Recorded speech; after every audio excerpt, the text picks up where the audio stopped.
কঠোর নিরাপত্তা আর প্রবেশের বিধি নিষেধের মধ্য দিয়ে চলছে প্রশাসনের কেন্দ্রবিন্দু সচিবালয়। আগুন লাগা ৭ নম্বর ভবনটিতে স্বাভাবিক সব কার্যক্রম বন্ধ আছে, চলছে তদন্ত কাজ।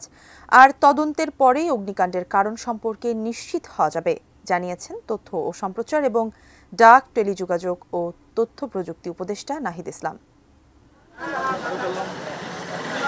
আগুন লাগার পর দ্বিতীয় কর্মদিবসে রোববার সচিবালয়ে প্রবেশে ছিল কঠোর বিধিনিষেধ।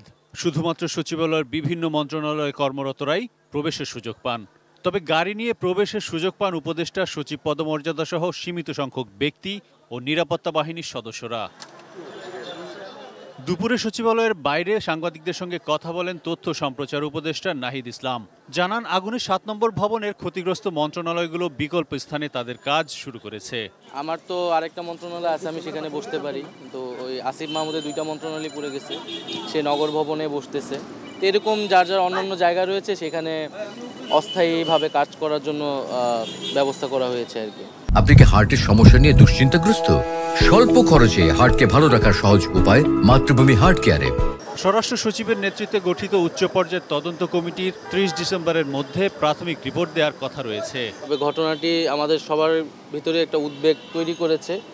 সচিবালয়ে এইভাবে আগুন লাগাটা, এইটা একটা আমরা ভাবছি পরিকল্পনা হতে পারে, স্যাবোটেজও হতে পারে। যদি সেরকমটা না হয় তাহলে এই ধরনের দুর্ঘটনা সচিবালয়ের মতো ঘটে, সেটাও আমাদের ভাববার বিষয়। সেটার জন্য দীর্ঘমেয়াদী সংস্কার প্রয়োজন। তথ্য উপদেষ্টা জানান, সচিবালয়ের প্রবেশের সব পাস বাতিল করা হয়েছে এবং নতুন পাস দেওয়া হবে। সাংবাদিকদের প্রবেশের জন্য সোমবার থেকে স্বল্প সংখ্যক অস্থায়ী পাস দেওয়ার কথা জানান তিনি।